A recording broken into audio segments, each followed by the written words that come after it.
Hello, everyone, and welcome to our live stream of the Jane Eyre Readathon. If you've noticed that all of these videos start with me having kind of a stupid expression on my face, it's because I really don't know what I'm doing with technology, and I'm just hoping that it all goes well. Hello, everyone, and welcome to our live stream of the Jane Eyre Readathon. If you've noticed, so that was a perfect example of what goes wrong when I use technology. It's also a good example that we were delayed by about 20 seconds. So everyone, whatever you're doing now, when it goes on YouTube, it is about 20 seconds after the fact.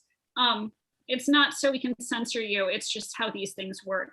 And just to show you how live and unedited this is, there's a fly now buzzing around me. So we have some little Emily Dickinson energy here as well.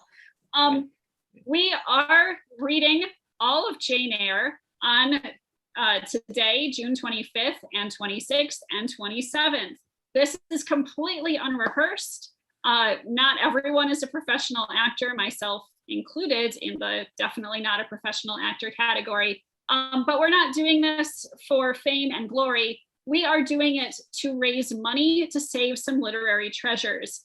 If you have read the news lately, or if you have not read the news, you can Google this. There was a treasure trove of literary documents, manuscripts, books that were going up for auction with Sotheby's. And this collection was called the Honresfield Library. This was something that this library was known to have existed a long time ago. The documents were considered lost. They had not been available to scholars or the public. And once the announcement was made that they were going up for public auction, a lot of museums and public institutions became very distressed because when they have to bid against private individuals, they cannot compete. Thankfully, the Sotheby's auction has been put on hold pending a new coalition's efforts. It is called the Friends of the National Libraries. They are a coalition, a consortium, if you will, of different libraries and museums in England who have come together and have been offered the opportunity to purchase the entire library for £15 million. So we don't have to compete with private wealthy individuals, but we do have to raise £15 million in order for all of the museums like Abbotsford, like the Bronte Parsonage Museum, to be able to acquire these manuscripts. So our goal with Bring the Brontes Home is to help contribute to the Friends of the National Libraries Fund. You can do that by going to our welcome video on YouTube that has links to our GoFundMe campaign and also to the Friends of the National Libraries crowdfunding campaign. If you live in Britain, it's best for tax reasons to contribute directly to Friends of the National Libraries. If you live in America, it's probably better with the currency conversion fees to give to our GoFundMe. All of the GoFundMe money will go to the Friends of the National Libraries to help save these treasures. We already got to see one of the treasures in our previous segment. In the first chapter of Jane Eyre, Jane hides in a window and reads part of an illustrated book called Bewick's History of British Birds. That is something that is going to be brought back to the Bronte Parsonage thanks to the efforts of the Friends of the National Libraries. They will be able to get the Bronte family copy of that book that was annotated by Patrick. And apparently he wrote which birds were edible in the margins, which is just absolutely fantastic. And we'll get to go there in a couple of years and see that. And if you participate and share our live streams, if you are able to contribute, then you can go to the Parsonage Museum and say, I helped bring that treasure home. So we do appreciate all of the efforts of the viewers with spreading the word and contributing to our fundraising campaign. And I also am very, very grateful for all of our readers. Some of the readers are returning already. Some of you I will probably see in the future as well. And it's exhausting. It's only our second read today, and already the first one was very tiring. So I do greatly appreciate all of the effort and time that you have put into this. Just to let everyone know at home what is going on, we are reading off of these scripts that I have highlighted for the different actors. They There are bound to be errors in here. If you see an actor kind of struggling or mess up some words, it's probably because I messed up the highlighting. So I will take full responsibility for that. Our performers are certain to do a perfect job, if not for the mistakes that I may have made. So everyone, I'm going to give you a chance to introduce yourselves now. I'll call your name, just say where you're from, some interesting fact about you. And then once we're done with introductions, I will cue the beginning of our reading. So Haley, would you like to tell us a little bit about yourself? Hey everybody, my name's Haley. I am in Vincennes, Indiana in the United States. It's kind of a rural area full of Revolutionary War history, and I'm a high school English teacher here. Thanks. Thank you for joining us. Laura, can you please tell us a bit about you? Hi, my name is Laura. I live in Tulsa, Oklahoma with my husband and two little guys. And I first read Jane Eyre when I was about 11. I found my copy. It's one of those like tawdry 90s like copies, and it has my maiden name carved in the top. So one lonely summer, Jane and I got to know each other, and we've been BFFs ever since. So I'm super pumped to be participating in this effort. And I'm grateful to Amber for putting it all together. Well, thank you.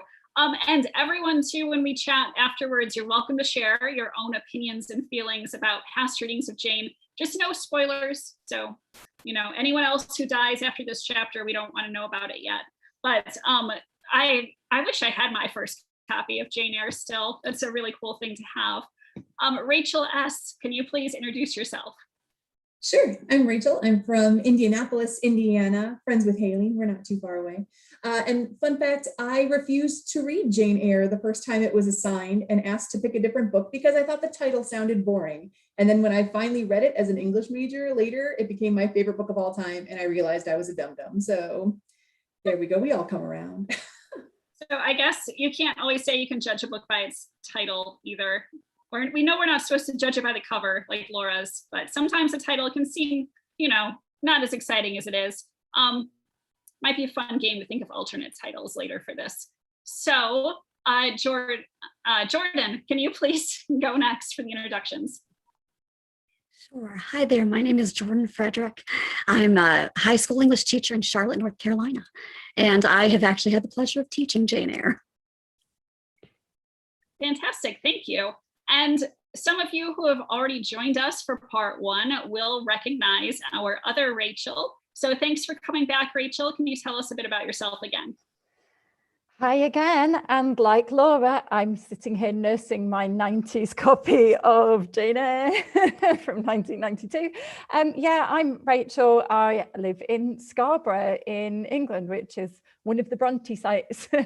So yeah, I'm over here holding the Yorkshire vibes today and looking forward to this next section. So thank you for joining us again. My name is Amber Elby. I'm going to be your host for all of the readings. For this session, I'm also going to be the swing, which means if someone needs to take a break or if there's a technical difficulty, I will swing in and take over for them. If all things go well, you will not see me again until the end of this session. I am an author and professor from Austin, Texas, and I'm currently teaching the Tenet of Wildfell Hall, which is a very good follow-up to Jane Eyre if you have already read Jane Eyre and are looking for something else to read. We are going to go ahead and get started now. So if you're following along in your own 90s paperback copy of Jane Eyre, we are starting in chapter 6. And go ahead and start us whenever you're ready, Laura. Okay. The next day commenced as before, getting up and dressing by rushlight, but this morning we were obliged to dispense with the ceremony of washing. The water in the pitchers was frozen.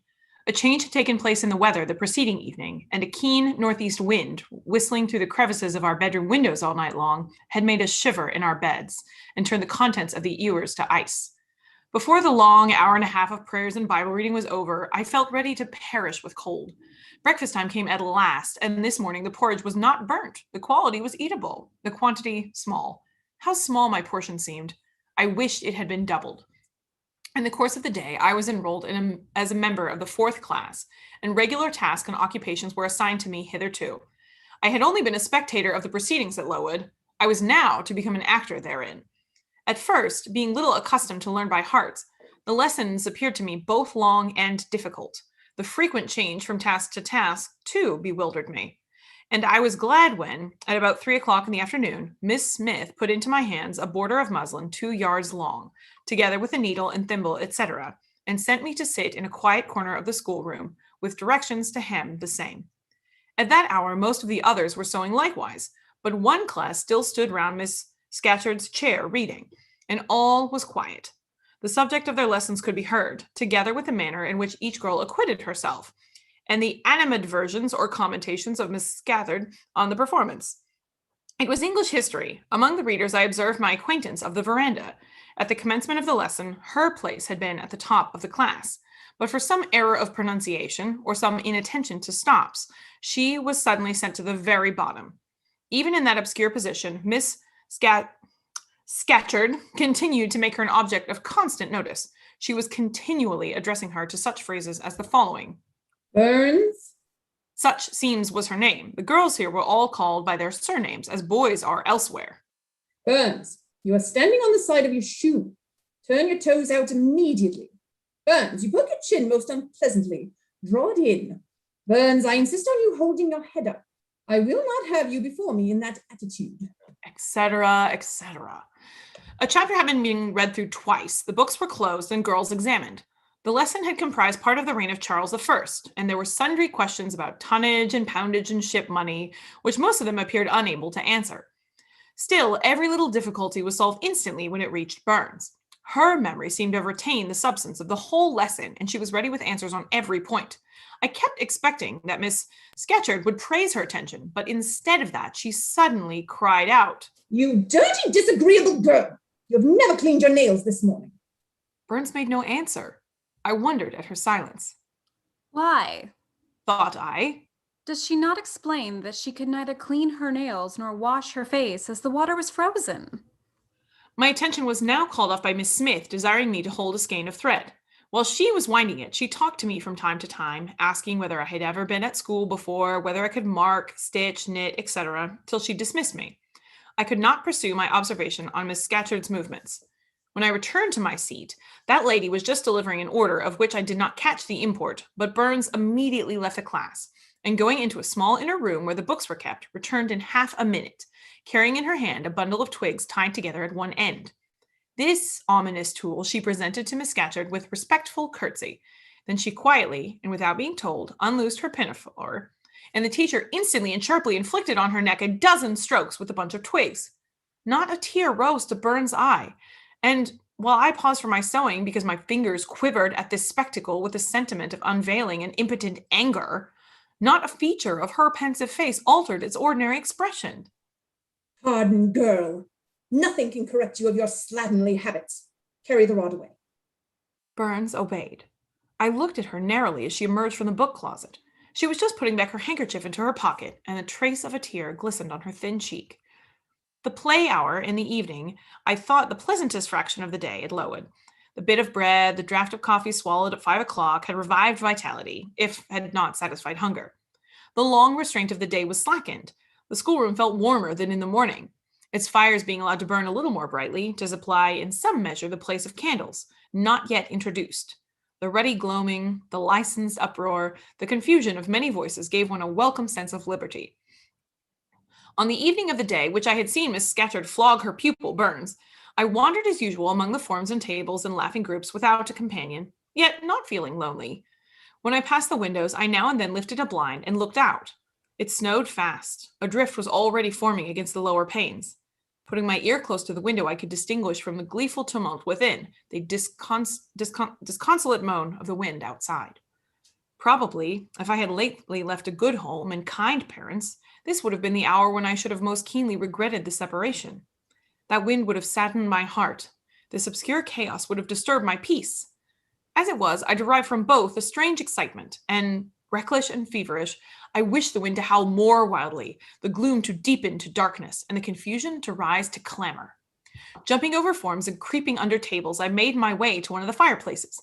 There, kneeling by a high wire fender, I found Burns, absorbed, silent, abstracted by all round her by the companionship of a book, which she read by the dim glare of the embers.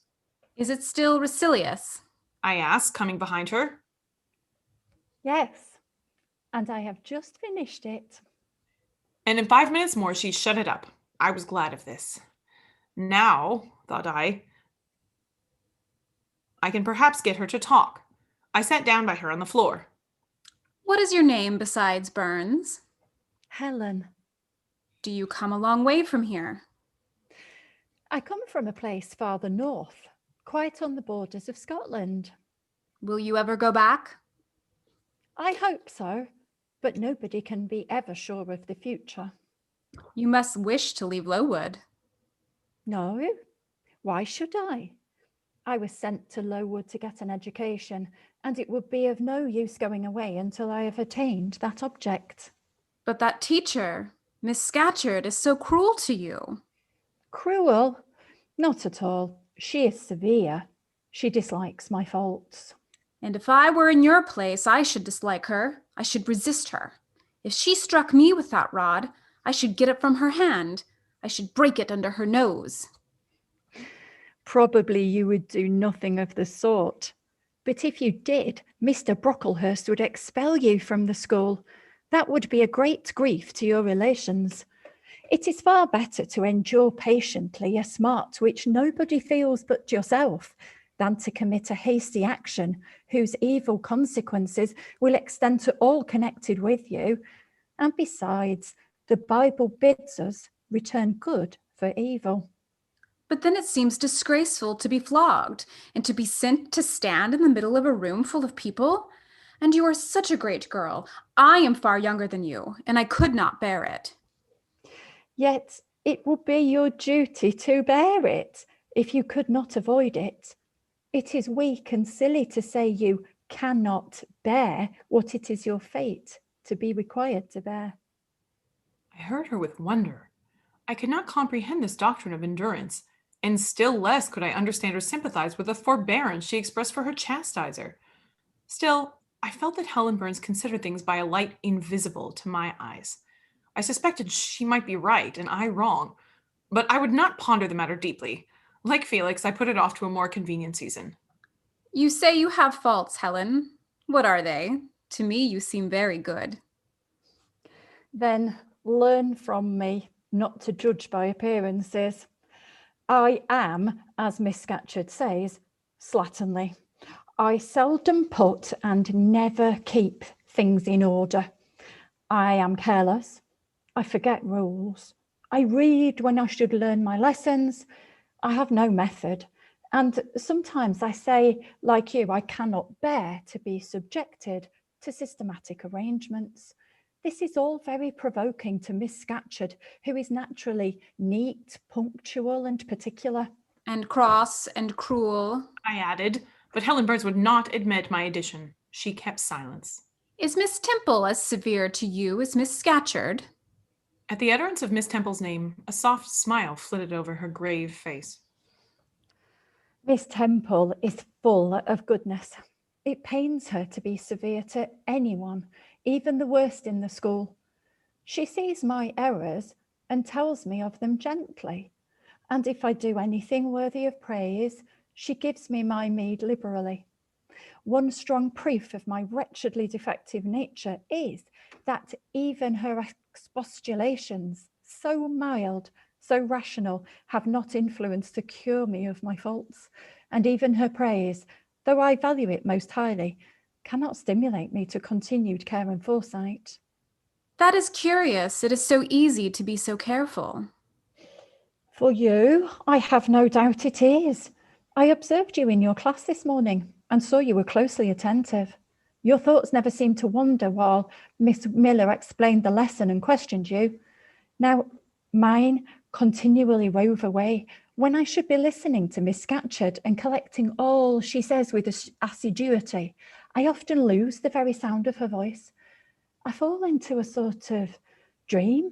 Sometimes I think I'm in Northumberland, and that the noises I hear around me, the bubbling of a little brook which runs through deep down near our house.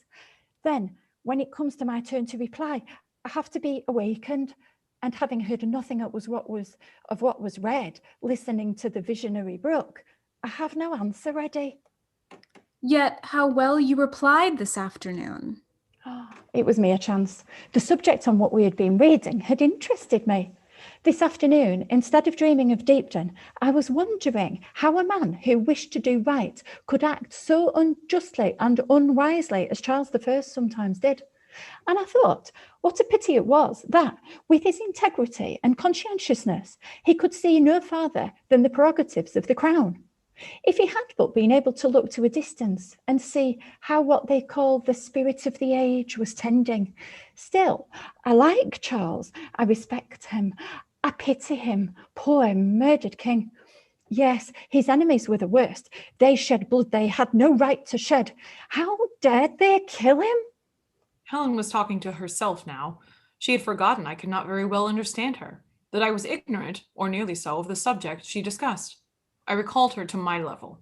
And when Miss Temple teaches you, do your thoughts wander then? No, certainly not often, because Miss Temple has generally something to say which is newer than my own reflections. Her language is singularly agreeable to me, and the information she communicates is often just what I wish to gain. Well, then with Miss Temple, you are good. Yes, in a passive way. I make no effort. I follow as inclination guides me. There is no merit in such goodness. A great deal. You are good to those who are good to you. It is all I ever desired to be. If people were always kind and obedient to those who were cruel and unjust, the wicked people would have it all their own way. They would never feel afraid, and so they would never alter, but would grow worse and worse. When we are struck without reason, we should strike back again very hard. I am sure we should, so hard as to teach the person who struck us to never do it again. You will change your mind, I hope, when you grow older. As yet, you are but a little untaught girl.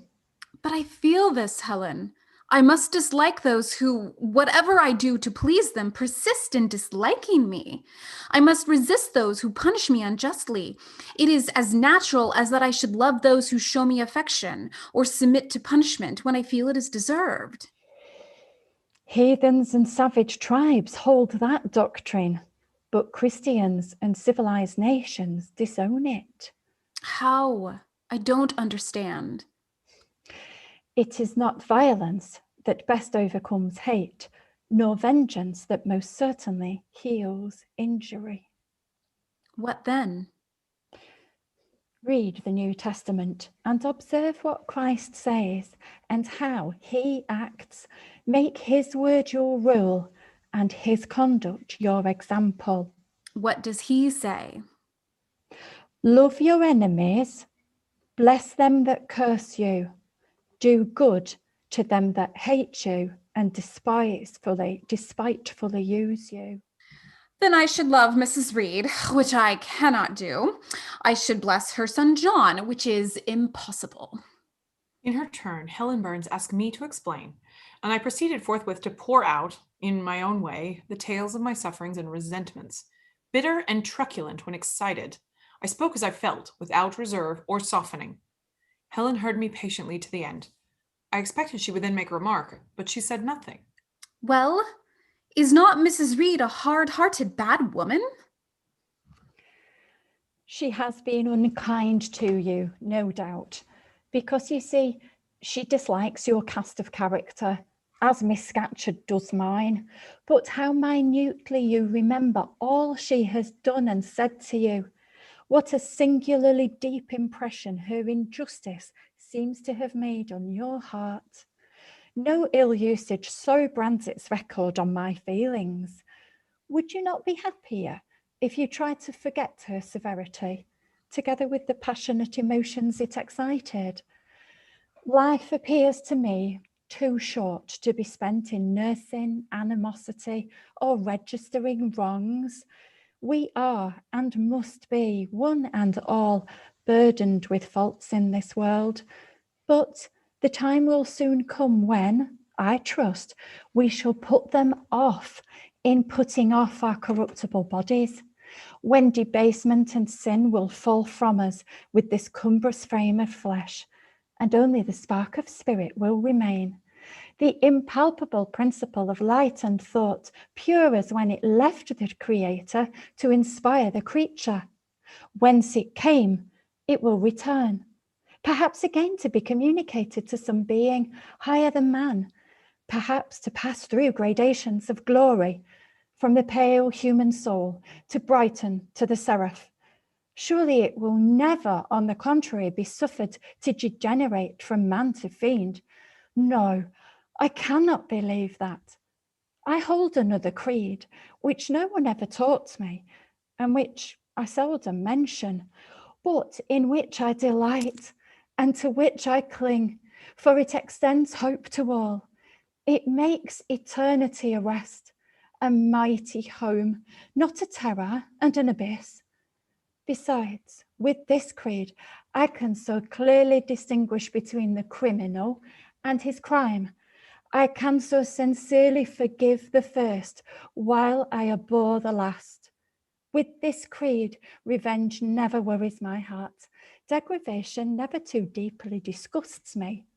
Injustice never crushes me too low. I live in calm, looking to the end. Helen's head, always drooping, sank a little lower as she finished this sentence. I saw by her look that she wished no longer to talk to me, but rather to converse with her own thoughts. She was not allowed much time for meditation. A monitor, a great rough girl, presently came up, exclaiming in a strong Cumberland accent, Helen Burns, if you don't go and put your drawer in order and fold up your work this minute, I'll tell Miss Scatcherd to come and look at it. Helen sighed as her reverie fled, and getting up, obeyed the monitor without reply, as without delay. Chapter 7. My first quarter at Lowood seemed an age, and not the golden age either. It comprised an irksome struggle with the difficulties of habituating myself to the new rules and unwanted tasks. The fear of failure in these points harassed me worse than the physical hardships of my lot, though these were no trifles. During January, February, and part of March, the deep snows, and after their melting, the almost impassable roads, prevented our stirring beyond the garden walls, except to go to church. But within these limits, we had to pass an hour every day in the open air. Our clothing was insufficient to protect us from the severe cold. We had no boots. The snow got into our shoes and melted there. Our ungloved hands became numbed and covered with chilblains, as were our feet.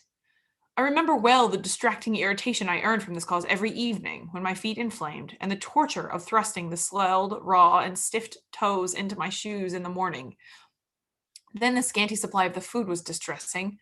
With the keen appetites of growing children, we had scarcely sufficient to keep alive a delicate invalid. From the deficiency of nourishment resulted an abuse, which pressed hardly on the younger pupils. Whenever the famished great girls had an opportunity, they would coax or menace the little ones out of their portion. Many a time I have shared between two claimants the precious morsel of brown bread distributed at tea time, and after relinquishing to a third half the contents of my mug of coffee, I have swallowed the remainder with an accompaniment of secret tears, forced from me by the exigency of hunger. Sundays were dreary days in that wintry season. We had to walk 2 miles to Brocklebridge Church, where our patron officiated. We set out cold, and we arrived at the church colder. During the morning service, we became almost paralyzed. It was too far to return to dinner, and an allowance of cold meat and bread, in the same penurious proportion observed in our ordinary meals, was served round beneath the services.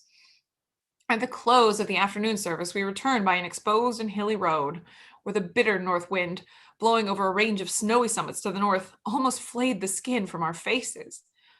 I can remember Miss Temple walking lightly and rapidly along our drooping line, her plaid cloak, which the frosty wind fluttered, gathered close about her, encouraging us by precept and example to keep up our spirits, and marching forward, and she said, like stalwart soldiers. The other teachers, poor things, were generally themselves too much dejected to attempt the task of cheering others. How we longed for the light and heat of a blazing fire when we got back. But to the little ones, at least, this was denied. Each hearth in the schoolroom was immediately surrounded by a double row of great girls, and behind them the younger children crouched in groups, wrapping their starved arms in their pinafores. A little solace came at tea time in the shape of a double ration of bread, a whole instead of a half slice, with a delicious addition of a thin scrape of butter. It was the hebdomadal treat to which we all looked forward from Sabbath to Sabbath. I generally contrived to reserve a moiety of this bounteous repast for myself, but the remainder I was invariably obliged to part with. The Sunday evening was spent in repeating, by heart, the church catechism in the 5th, 6th, and 7th chapters of St. Matthew, and in listening to a long sermon read by Miss Miller, whose irrepressible yawns attested to her own weariness. A frequent interlude of these performances was the enactment of the part of Eutychus by some half dozen of the little girls, who, overpowered with sleep, would fall down, if not out of the third loft, yet off the fourth form, and be taken up half dead. This remedy was to thrust them forward into the center of the schoolroom and oblige them to stand there till the sermon was finished. Sometime their feet failed them, and they sank together in a heap. They were then propped up with the monitor's high stools. I have not yet alluded to the visits of Mr. Brocklehurst, and indeed, that gentleman was from home during the greater part of the first month after my arrival, perhaps prolonging his stay with his friend the Archdeacon. His absence was a relief to me. I need not say that I had my own reasons for dreading his coming, but he did come at last. One afternoon, I had been 3 weeks at Lowood, as I was sitting with my slate in my hand, puzzling over a sum in long division, my eyes, raised in abstraction to the window, caught sight of a figure just passing. I recognized almost instinctively that gaunt outline, and when, 2 minutes after, all the school, teachers included, rose en masse, it was not necessary for me to look up in order to ascertain whose entrance they thus greeted. A long stride measured the schoolroom, and presently beside Miss Temple, who herself had risen, stood the same black column which had frowned on me so ominously from the hearthrug of Gateshead. I now glanced sideways at this piece of architecture. Yes, I was right. It was Mr. Brocklehurst, buttoned up in a surtout, and looking longer, narrower, and more rigid than ever. I had my own reasons for being dismayed at this apparition. Too well I remembered the perfidious hints given by Mrs. Reed about my disposition, etc., and the promise pledged by Mr. Brocklehurst to apprise Miss Temple and the teacher of my vicious nature. All along I had been dreading the fulfillment of this promise. I had been looking out daily for the coming man, whose information respecting my past life and conversation was to brand me as a bad child forever, and now there he was. He stood at Miss Temple's side. He was speaking lowly in her ear, and I did not doubt he was making disclosures of my villainy, and I watched her eye with painful anxiety, expecting every moment to see its dark orb turn on me and glance of repugnance and contempt. I listened too, and as I happened to be seated quite at the top of the room, I caught most of what he said. Its import relieved me from immediate apprehension. I suppose, Miss Temple, the thread I bought at Loughton will do. It struck me that it would be just of the quality for the calico chemises, and I sorted the needles to match. You may tell Miss Smith that I forgot to make a memorandum of the darning needles, but she shall have some papers sent in next week, and she is not on any account to give out more than one at a time to each pupil. And if they have more, they have to be careless and lose them. And oh man, I wish the woolen stockings were better looked to. When I was here last, I went to the kitchen garden and examined the clothes drying on the line. There was a quantity of black hose in a very bad state of repair. From the size of the holes in them, I was sure they had not been well mended from time to time. He paused. Your directions shall be attended to, sir. And ma'am, the laundress tells me if some of the girls have 2 clean tuckers in the week, it's too much. The rules limit them to 1. I think I can explain that circumstance, sir. Agnes and Catherine Johnstone were invited to take tea with some friends at Loughton last Thursday, and I gave them leave to put on clean tuckers for the occasion. Mr. Brocklehurst nodded. Well, for once it may pass. Please not to let the circumstance occur too often. And there is another thing which surprised me. I find in settling accounts with the housekeeper that a lunch consisting of bread and cheese has twice been served out to the girls during the past fortnight. How is this? I looked over the regulations and I find no such meal as lunch mentioned. Who introduced this innovation and by what authority? I must be responsible for the circumstance, sir.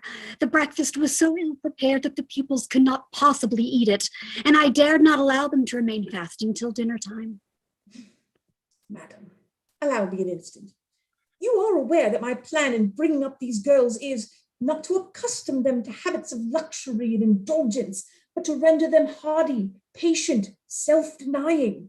Should any little accidental disappointment of the appetite occur, such as the spoiling of a meal, the under or the overdressing of a dish, the incident not to ought not to be neutralized by replacing with something more delicate the comfort lost, thus pampering the body and obviating the aim of this institution. It ought to be improved to the spiritual edification of the pupils by encouraging them to evince fortitude under the temporary privation. A brief address on those occasions would not be mistimed, wherein a judicious instructor would take the opportunity of referring to the sufferings of the primitive Christians, to the torments of martyrs, to the exhortations of our blessed Lord himself, calling upon his disciples to take up their cross and follow him, to his warnings that man shall not live by bread alone, but by every word that proceedeth out of the mouth of God, to his divine consolations. If ye suffer hunger or thirst for my sake, happy are ye. Oh, madam, when you put bread and cheese instead of burnt porridge into these children's mouths, you may indeed feed their vile bodies, but you little think how you starve their immortal souls. Mr. Brocklehurst again paused, perhaps overcome by his feelings. Miss Temple had looked down when he first began to speak to her, but she now gazed straight before her, and her face, naturally pale as marble, appeared to be assuming also the coldness and the fixity of that material, especially her mouth, closed as if it would have required a sculptor's chisel to open it, and her brow settled gradually into petrified severity. Meantime, Mr. Brocklehurst, standing on the hearth with his hands behind his back, majestically surveyed the whole school. Suddenly his eye gave a blink, as if it had met something that either dazzled or shocked its pupil. Turning, he said in more rapid accents than he had hitherto used, Miss Temple, what is that girl with the curled hair? Red hair, man? Curled all over? And extending his cane, he pointed to the awful object, his hand shaking as he did so. It is Julia Severn, replied Miss Temple, very quietly. Julia Severn, ma'am? And why has she or any other curled hair? Why, in defiance of every precept and principle of this house, does she conform to the world so openly here in an evangelical charitable establishment as to wear her hair one mass of curls? Julia's hair curls naturally, returned Miss Temple, still more quietly. Naturally? Yes, but we are not to conform to nature. I wish these girls to be children of grace, and why that abundance? I have again and again intimated that I desire the hair to be arranged closely, modestly, plainly. Miss Temple, that girl's hair must be cut off entirely. I will send a barber tomorrow, and I see others who have far too much of the excrescence. That tall girl, tell her to turn round. Tell all the first form to rise up and direct their faces to the wall. Miss Temple passed her handkerchief over her lips, as if to smooth away the involuntary smile that curled them. She gave the order, however, and when the first class could take in what was required of them, they obeyed. Leaning a little back on my bench, I could see the looks and grimaces with which they commented on this maneuver. It was a pity Mr. Brocklehurst could not see them too. He would have perhaps felt that whatever he might do with the outside on the cup of platter, the inside was further beyond his interference than he imagined. He scrutinized the reverse of these living metals some 5 minutes, then pronounced the sentence. These words fell like the knell of doom. All those top knots must be cut off. Miss Temple seemed to remonstrate. Madam, I have a master to serve whose kingdom is not of this world. My mission is to mortify in these girls the lusts of the flesh, to teach them to clothe themselves with shamefacedness and sobriety, not with braided hair and costly apparel. And each of the young persons before us has a string of hair twisted in plaits which vanity itself might have woven. These, I repeat, must be cut off. Think of the time wasted of... Mr. Brocklehurst was here interrupted. 3 other visitors, ladies, now entered the room. They ought to have come a little sooner to have heard his lecture on dress, for they were splendidly attired in velvet, silk, and furs. The 2 younger of the trio, fine girls of 16 and 17, had gray beaver hats, then in fashion, shaded with ostrich plumes, and from under the brim of this graceful headdress fell a profusion of light tresses, elaborately curled. The elder lady was enveloped in a costly velvet shawl, trimmed with ermine, and she wore a false front of French curls. These ladies were deferentially received by Miss Temple as the Mrs. and Mrs. Brocklehurst, and conducted to a seat of honor at the top of the room. It seems they had come in the carriage with their reverend relative, and it had been concluding a rummaging scrutiny of the room upstairs, while he transacted business with the housekeeper, questioned the laundress, and lectured the superintendent. They now proceeded to address diverse remarks and reproofs to Miss Smith, who was charged with the care of the linen and the inspection of the dormitories. But I had no time to listen for what they said. Other matters called off and enchanted my attention. Hitherto, while gathering up the discourse of Mr. Brocklehurst and Miss Temple, I had not, at the same time, neglected precautions to secure my personal safety, which I thought would be effected, if I could only elude observation. To this end, I had set well back on the form, and while seeming to be busy with my sum, had held my slate in such a manner as to conceal my face. I might have escaped notice, had not my treacherous slate somehow happened to slip from my hand and falling with an obtrusive crash, directly drawn every eye upon me. I knew it was all over now, and as I stooped to pick up the 2 fragments of slate, I rallied my forces for the worst. It came. A careless girl, said Mr. Brocklehurst, and immediately after, He's the new pupil, I perceive. And before I could draw breath, I must not forget I have a word to say respecting her. Then aloud, how loud it seemed to me. That the child who broke her slate come forward. On my own accord, I could not have stirred. I was paralyzed. But the 2 great girls who sat on each side of me set me on my legs and pushed me towards the dread judge. And then Miss Temple gently assisted me to his very feet, and I caught her whispered counsel. Don't be afraid, Jane. I saw it was an accident. You shall not be punished. That kind whisper went to my heart like a dagger. Another minute and she will despise me for a hypocrite, thought I, and an impulse of fury against Reed, Brocklehurst, and company bounded in my pulses at the conviction.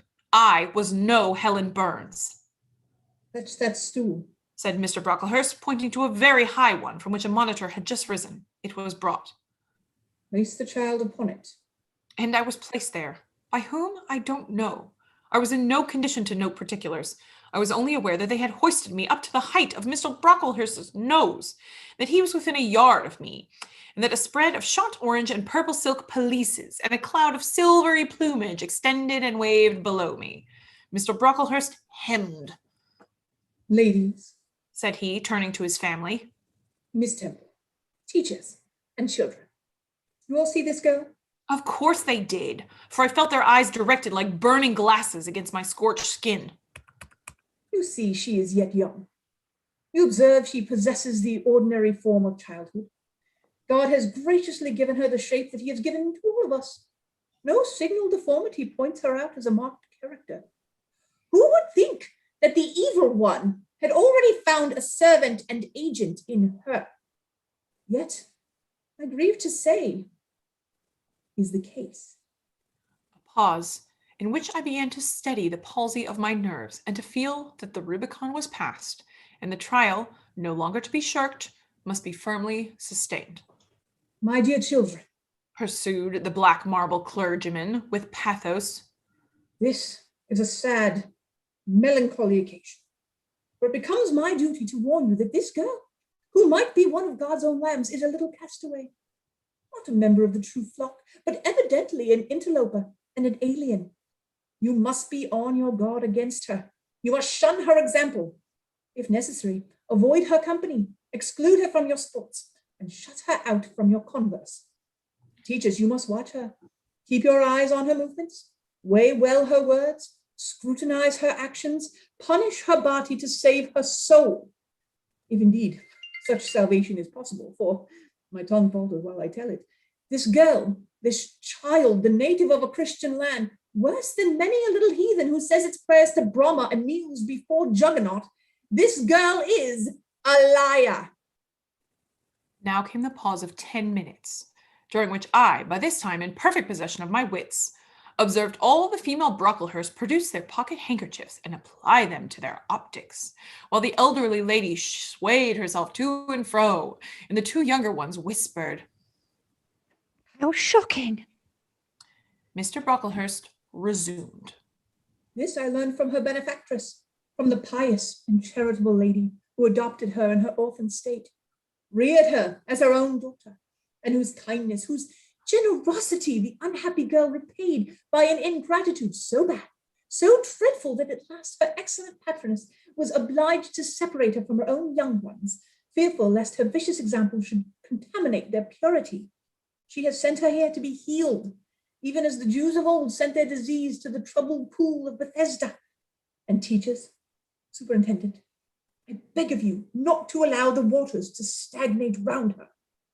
With this sublime conclusion, Mr. Brocklehurst adjusted the top button of his surtout, muttered something to his family, who rose, bowed to Miss Temple, and then all the great people sailed in state from the room. Turning at the door, my judge said, Let her stand half an hour longer on that stool, and let no one speak to her during the remainder of the day. There was I, then mounted aloft. I, who had said I could not bear the shame of standing on my natural feet in the middle of the room, was now exposed to the general view on a pedestal of infamy. What my sensations were, no language can describe. But just as they all rose, stifling my breath and constricting my throat, a girl came up and passed me. In passing, she lifted her eyes. What a strange light inspired them. What an extraordinary sensation that ray sent through me. How the new feeling bore me up. It was as if a martyr, a hero, had passed a slave or victim and imparted strength in the transit. I mastered the rising hysteria, lifted my head, and took a firm stand on the stool. Helen Burns asked some slight question of her work of Miss Smith, was chidden for the triviality of the inquiry, returned to her place, and smiled at me again as she went by. What a smile! I remember it now, and I know that it was the effluence of fine intellect, of true courage. It lit up her marked lineaments, her thin face, her sunken gray eye, like a reflection from the aspect of an angel. Yet at that moment Helen Burns wore on her arm the untidy badge. Scarcely an hour ago I'd heard her condemned by Miss Scatcherd to a dinner of bread and water on the morrow because she had blotted in exercise and copying it out. Such is the imperfect nature of man. Such spots are there on the disk of the clearest planet, and eyes like Miss Scatcherd can only see those minute defects, and are blind to the full brightness of the orb. Chapter 8. Ere the half hour ended, 5 o'clock struck, school was dismissed, and all were gone into the refectory for tea. I now ventured to descend. It was deep dusk. I retired to the corner and sat down on the floor. The spell by which I had been so far supported began to dissolve. Reaction took place, and soon so overwhelming was the grief that seized me, I sunk prostrate with my face to the ground. Now I wept. Helen Burns was not here. Nothing sustained me. Left to myself, I abandoned myself, and my tears watered the boards.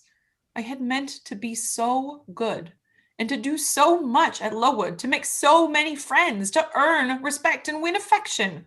Already I had made visible progress. That very morning I had reached the head of my class. Miss Miller had praised me warmly. Miss Temple had smiled approbation. She had promised to teach me drawing and let me learn French if I continued to make similar improvement 2 months longer. And then I was well received by my fellow pupils, treated as an equal by those of my own age, and not molested by any. Now, here I lay again, crushed and trodden on. Could I ever rise more? Never. I thought, and ardently I wished to die. While sobbing out this wish in broken accents, someone approached. I started up. Again, Helen Burns was near me. The fading fires just showed her coming up the long vacant room. She brought my coffee and bread. Come, eat something, she said, but I put both away from me, feeling as if a drop or a crumb would have choked me in my present condition. Helen regarded me, probably with surprise. I could not now abate my agitation, though I tried hard. I continued to weep aloud. She sat down on the ground near me, embraced her knees with her arms, and rested her head upon them. In that attitude she remained, silent as an Indian. I was the first who spoke. Helen, why do you stay with a girl whom everybody believes to be a liar? Everybody, Jane. Why, there are only 80 people who have heard you called so, and the world contains hundreds of millions. But what have I to do with millions? The 80, I know, despise me. Jane, you are mistaken. Probably not one in the school either despises or dislikes you.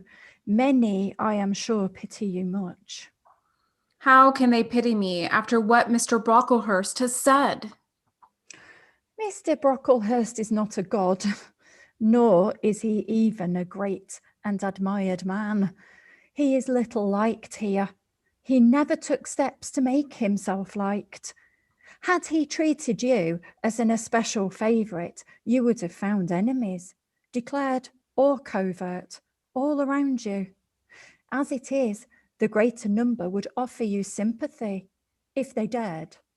Teachers and pupils may look coldly on you for a day or two, but friendly feelings are concealed in their hearts. And if you persevere in doing well, these feelings will ere long appear so much the more evidently for their temporary suppression. Besides, Jane. She paused. Well, Helen?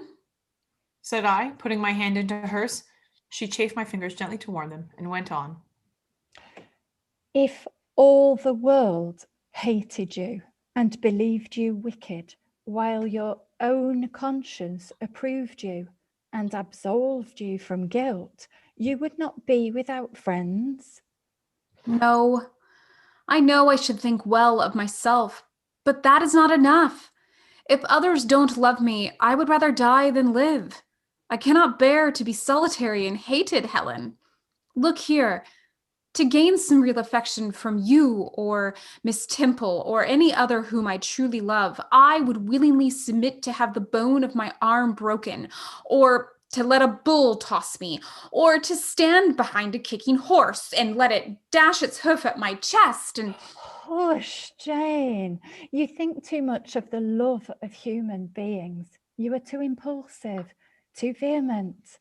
The sovereign hand that created your frame and put life into it has provided you with other resources than your feeble self, or than creatures feeble as you. Besides this earth, and besides the race of men, there is an invisible world and a kingdom of spirits. That world is round us, for it is everywhere. And those spirits watch us, for they are commissioned to guard us. And if we were dying in pain and shame, if scorn smote us on all sides and hatred crushed us, angels see our tortures, recognize our innocence. If innocent we be, as I know you are, of this charge which Mr. Brocklehurst has weakly and pompously repeated at second hand from Mrs. Reed. For I read a sincere nature in your ardent eyes and on your clear front. And God waits only the separation of spirit from flesh to crown us with a full reward. Why then should we ever sink overwhelmed with distress when life is so soon over and death is so certain an entrance to happiness, to glory? I was silent. Helen had calmed me, but in the tranquility she imparted there was an alloy of inexpressible sadness. I felt the impression of woe as she spoke, but I could not tell whence it came. And when have done speaking, she breathed a little fast and coughed a short cough.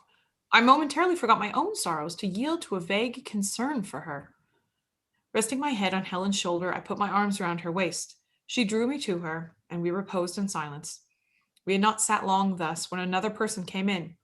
Some heavy clouds, swept from the sky by a rising wind, had left the moon bare, and her light, streaming in through a window near, shone full both of us and the approaching figure, which we at once recognized as Miss Temple. I came on purpose to find you, Jane Eyre. I want you in my room, and as Helen Burns is with you, she may come too. We went, following the superintendent's guidance. We had to thread some intricate passage and mount a staircase before we reached her apartment. It contained a good fire and looked cheerful. Miss Temple told Helen Burns to be seated in a low armchair on one side of the hearth, and herself taking the other, she called me to her side. Is it all over? She asked, looking down at my face. Have you cried your grief away? I'm afraid I shall never do that. Why? Because I have been wrongly accused, and you, ma'am, and everybody else will now think me wicked. We shall think you what you prove yourself to be, my child. Continue to act as a good girl, and you will satisfy us. Shall I, Miss Temple? You will, said she, passing her arm around me. And now tell me, who is this lady whom Mr. Brocklehurst called your benefactress? Mrs. Reed, my uncle's wife. My uncle is dead, and he left me to her care. Did she not then adopt you of her own accord? No, ma'am. She was sorry to have to do it, but my uncle, as I have often heard the servants say, got her to promise before he died that she would always keep me. Well now, Jane, you know, or at least I will tell you, that when a criminal is accused, he is always allowed to speak in his own defense. You've been charged with falsehood. Defend yourself to me as well you can. Say whatever your memory suggests is true, but add nothing and exaggerate nothing. I resolved in the depth of my heart that I would be most moderate, most correct, and having reflected a few minutes in order to arrange coherently what I had to say, I told her all the story of my sad childhood. Exhausted by emotion, my language was more subdued than it generally was when it developed that sad theme, and mindful of Helen's warning against the indulgence of resentment, I infused into the narrative far less of gall and wormwood than ordinary. Thus restrained and simplified, it sounded more credible. I felt as I went on that Miss Temple fully believed me. In the course of the tale, I had mentioned Mr. Lloyd as having come to see me after the fit, for I never forgot the, to me, frightful episode of the Red Room, in detailing which my excitement was sure, in some degree, to break bounds, for nothing could soften in my recollection the spasm of agony which clutched my heart when Mrs. Reed spurned my wild supplication for pardon and locked me a second time in the dark and haunted chamber. I had finished. Miss Temple regarded me a few minutes in silence. She then said, I know something of Mr. Lloyd. I shall write to him. If his reply agrees with your statement, you shall be publicly cleared from every imputation. To me, Jane, you are clear now. She kissed me, and still keeping me at her side, where I was well contented to stand, for I derived a child's pleasure from the contemplation of her face, her dress, her one or two ornaments, her white forehead, her clustered and shining curls, and beaming dark eyes, she proceeded to address Helen Burns. How are you tonight, Helen? Have you coughed much today? Not quite so much, I think, Mum. And the pain in your chest? It is a little better. Miss Temple got up, took her hand, and examined her pulse. Then she returned to her own seat, and she resumed it. I heard her sigh low. She was pensive a few minutes. Then, rousing herself, she said cheerfully, But you two are my visitors tonight. I must treat you as such. She rang her bell. Barbara, She said to the servant who answered it, I have not yet had tea. Bring the tray and place cups for these two young ladies. and a tray was soon brought. How pretty to my eyes did the china cups and bright teapot look, placed on the little round table near the fire. How fragrant was the steam of the beverage and the scent of the toast, of which, however, I, to my dismay, for I was beginning to be hungry, discerned only a very small portion. Miss Temple discerned it too. Barbara, can you not bring a little more bread and butter? There's not enough for three. Barbara went out. She returned soon. Madam, Mrs. Harden says she has set up the usual quantity. Mrs. Harden, be it observed, was the housekeeper, a woman after Mr. Brocklehurst's own heart, made up equal parts of whalebone and iron. Oh, very well. We must make it do, Barbara, I suppose. And as the girl withdrew, she added, smiling, Fortunately, I have it in my power to supply deficiencies for this once. Having invited Helen and me to approach the table and placed before each of us a cup of tea with one delicious but thin morsel of toast, she got up, unlocked a drawer, and taking from it a parcel wrapped in paper, disclosed presently to our eyes a good-sized seed cake. I meant to give each of you some of this to take with you, but as there's so little toast, you must have it now.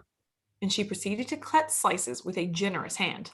We feasted that evening as on nectar and ambrosia, and not with the least delight of the entertainment was the smile of gratification with which our hostess regarded us, as we satisfied our famished appetite on the delicate fare she liberally supplied.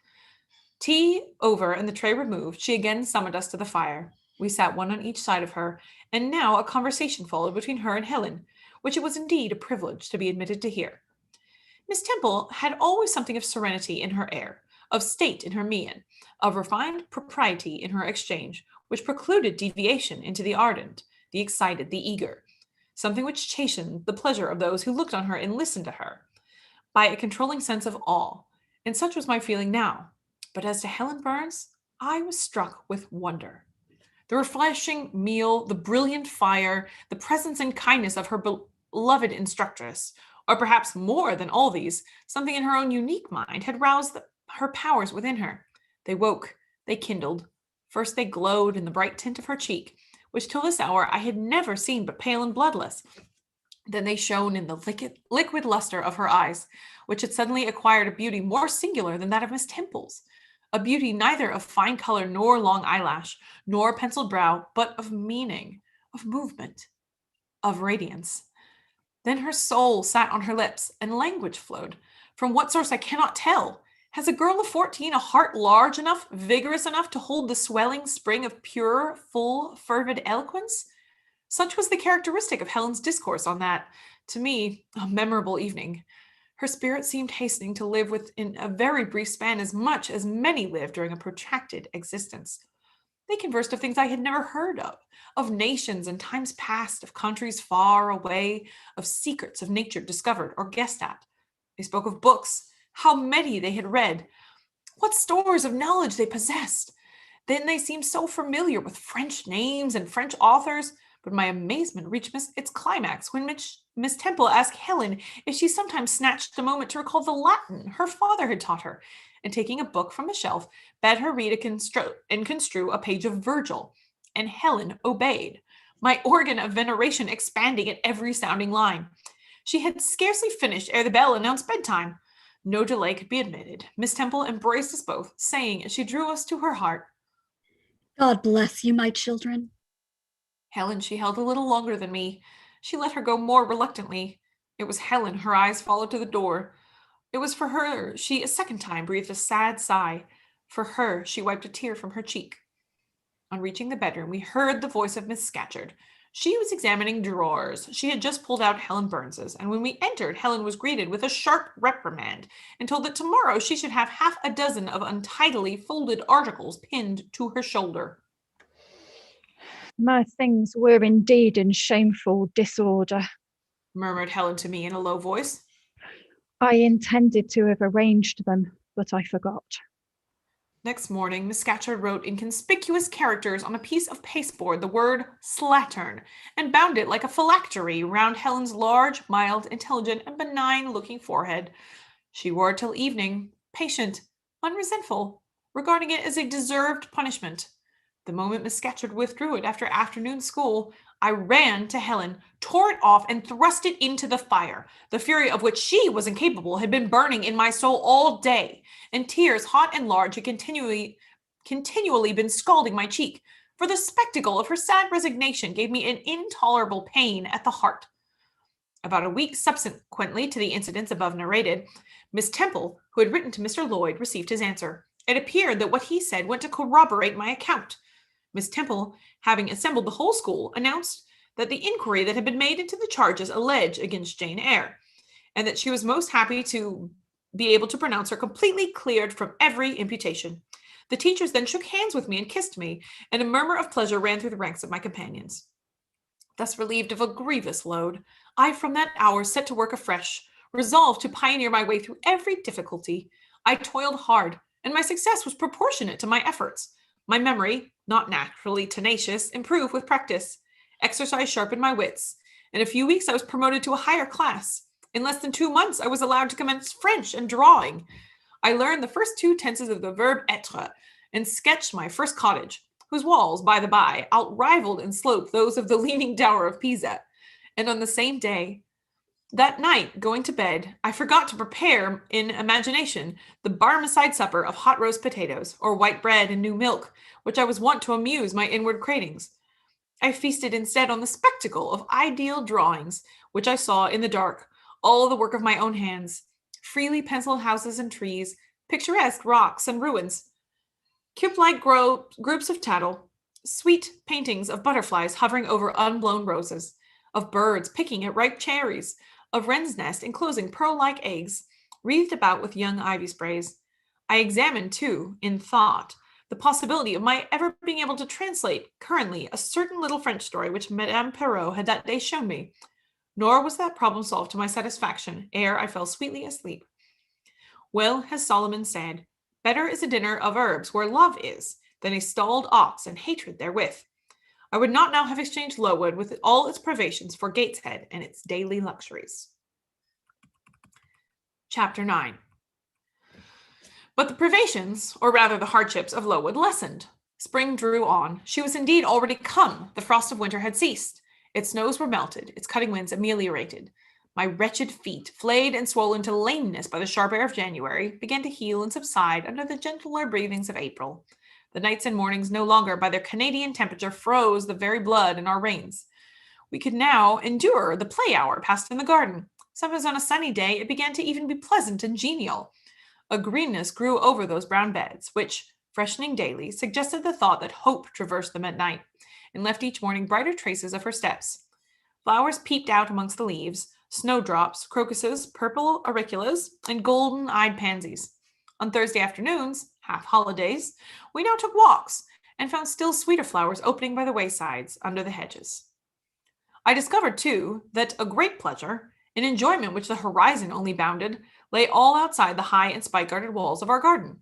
This pleasure consisted in a prospect of a noble summit girding a great hill hollow, rich in verdure and shadow, and a bright beck, full of dark stones and sparkling eddies. How different had the scene looked when I viewed it laid out beneath the iron sky of winter, stiffened in frost and shrouded with snow, when mists as chill as death wandered to the impulse of east winds along those purple peaks, and rolled down Ing and Holm till they blended with the frozen fog of the beck.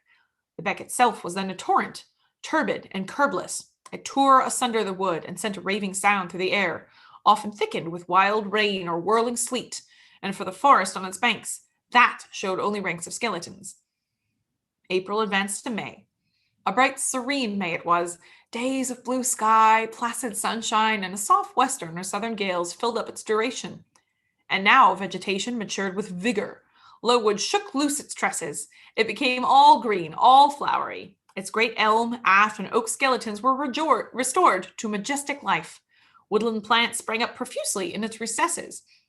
Unnumbered varieties of moss filled its hollows, and it made a strange ground sunshine out of the wealth of its wild primrose plants. I have seen their pale glowed green and overshadowed spots like the scatterings of the sweetest luster. All this I enjoyed often and fully free, unwatched and almost alone. For this unwanted liberty and pleasure there was a cause, to which it now becomes my task to advert. Have I not described a pleasant sight for dwelling when I speak of it bosomed in hill and wood and rising from the verge of a stream? Assuredly pleasant enough, but whether healthy enough is another question. That forest dell where Lowood lay was a cradle of fog, and fog bred pestilence, which, quickening with the quickening spring, crept into the orphan asylum, breathed typhus through its crowded schoolroom and dormitory, and ere May arrived, transformed the seminary into a hospital. Semi-starvation and neglected colds had predisposed most of the pupils to receive infection. 45 out of the 80 girls lay ill at one time. Classes were broken up, rules relaxed. The few who continued well were allowed almost unlimited license because the medical attendant had insisted on the necessity of frequent exercise to keep them in health. And had it been otherwise, no one had leisure to watch or restrain them. Miss Temple's whole attention was absorbed by the patients. She lived in the sick room, never quitting it except to snatch a few hours' rest at night. The teachers were fully occupied with packing up and making other necessary preparations for the departure of those girls who were fortunate enough to have friends and relations able and willing to remove them from the seat of the contagion. Many, already smitten, went home only to die. Some died at the school and were buried quietly and quickly, the nature of the malady forbidding delay. While disease had thus become an inhabitant of Lowood, and death its frequent visitor, while there was gloom and fear within its walls, while the rooms and passages steamed with hospital smells, the drug and the pastille striving vainly to overcome the effluvia of mortality, that bright May shone unclouded over the bold hills and beautiful woodland out of doors. Its gardens, too, glowed with flowers. Hollyhocks had sprung up as tall as trees. Lilies had opened. Tulips and roses were in bloom. The borders of the little beds were gay with pink thrift and crimson double daisies. The sweetbriars gave out, morning and evening, their scent of spice and apples. And these fragrant treasures were all useless for most of the inmates of Lowood, except to furnish now and then a handful of herbs and blossoms to put in a coffin. But I, and the rest who continued well, enjoyed fully the beauties of the scene of the season. They let us ramble in the wood like gypsies from morning till night. We did what we liked. We went where we liked. We lived better, too. Mr. Brocklehurst and his family never came near Lowood now. Household matters were not scrutinized into. The cross housekeeper was gone, driven away by the fear of infection. Her successor, who had been the matron of the Lowton dispensary, unused to the ways of her new abode, provided with comparative liberality. Besides, there were fewer to feed. The sick could eat little. Our breakfast basins were better filled. When there was no time to prepare a regular dinner, which often happened, she would give us a large piece of cold pie or a thick slice of bread and cheese, and this we carried away with us to the wood, where we each chose the spot we liked best and dined sumptuously. My favorite seat was a smooth and broad stone, rising white and dry from the very middle of the beck, and only to be got at by wading through the water, a feat I accomplished barefoot. The stone was just broad enough to accommodate comfortably another girl and me. At that time, my chosen comrade, one Marianne Wilson, a shrewd, observant personage whose society I took pleasure in, partly because she was witty and original, and partly because she had a manner which set me at my ease. Some years older than I, she knew more of the world and could tell me things I liked to hear. With my curiosity found gratification. To my faults also she gave ample indulgence, never imposing curb or rein on anything I said. She had a turn for narrative, I for analysis. She liked to inform, I to question. So we got on swimmingly together, deriving much entertainment, if not much improvement, for our mutual intercourse. And where meantime was Helen Burns? Why did I not spend these sweet days of liberty with her? Had I forgotten her? Or was I so worthless as to have grown tired of her pure society? Surely the Marianne Wilson I have mentioned was inferior to my first acquaintance. She could only tell me amusing stories and reciprocate any racy and pungent gossip I chose to indulge in. While, if I had spoken truth of Helen, she was qualified to give those who enjoyed the privilege of her converse a taste of far higher things. True, reader, I knew and felt this. And though I am a defective being with many faults and few redeeming points, yet I never tired of Helen Burns, nor ever ceased to cherish her for a sentiment of attachment, as strong, tender, and respectful as any that ever animated my heart. How could it be otherwise, when Helen, at all times and under all circumstances, evinced for me a quiet and faithful friendship, which ill humor never soured, nor irritation never troubled? But Helen was ill at present. For some weeks she had been removed from my sight till I knew not what room upstairs. She was not, I was told, in the hospital portion of the house with the fever patients, for her complaint was consumption, not typhus. And by consumption, I, in my ignorance, understood something mild, which time and care would be sure to alleviate. I was confirmed in this idea by the fact of her once or twice coming downstairs on very warm sunny afternoons, and being taken by Miss Temple into the garden. But on these occasions I was not allowed to go and speak to her. I only saw her from the schoolroom window, and then not distinctly, for she was very much wrapped up, and sat at a distance under the veranda. One evening at the beginning of June, I had stayed out very late with Marianne in the wood. We had, as usual, separated ourselves from the others, and had wandered far, so far that we lost our way, and had to ask it at a lonely cottage where a man and woman lived, who looked after a herd of half-wild swine that fed on the mast in the wood. When we got back, it was after moonrise. A pony, which we knew to be the surgeon's, was standing at the garden door. Marianne remarked that she supposed someone must be very ill, as Mr. Bates had been sent for at that time of the evening. She went into the house. I stayed behind for a few minutes to plant in my garden a handful of roots I had dug up in the forest, which I fear would wither if I left them till the morning. This done, I lingered yet a little longer. The flowers smelt so sweet as the dew fell. It was such a pleasant evening, so serene, so warm. The still glowing west promised so fairly another fine day on the morrow. The moon rose with much majesty in the grave east. I was noticing these things and enjoying them as a child might, when it entered in my mind as it had never done before. How sad to be lying now on a sick bed and to be in danger of dying. This world is pleasant. It would be dreary to be called from it and to have to go who knows where. And then my mind made its first earnest effort to comprehend what it had been infused into it concerning heaven and hell. And for the first time it recoiled, baffled. And for the first time glancing behind, on each side, and before it, saw all around an unfathomed gulf. It felt that one point where it stood, the present, and all the rest was formless cloud and vacant depth, and it shuddered at the thought of tottering and plunging amid that chaos. While pondering this new idea, I heard the front door open. Mr. Bates came out, and was with him a nurse. After she had seen him mount his horse and depart, she was about to close the door, but I ran up to her. How is Helen Burns? Very poorly. Is it her Mr. Bates has been to see? Yes. And what does he say about her? He says she'll not be here long. This phrase, uttered in my hearing yesterday, would have only conveyed the notion that she was about to be removed to Northumberland, to her own home. I should not have suspected that it meant she was dying, but I knew instantly now. It opened clear on my comprehension that Helen Burns was numbering her last days in this world, and that she was going to be taken to the region of spirits, if such a region there were. I experienced a shock of horror, and then a strong thrill of grief, then a desire, a necessity to see her, and I asked in what room she lay.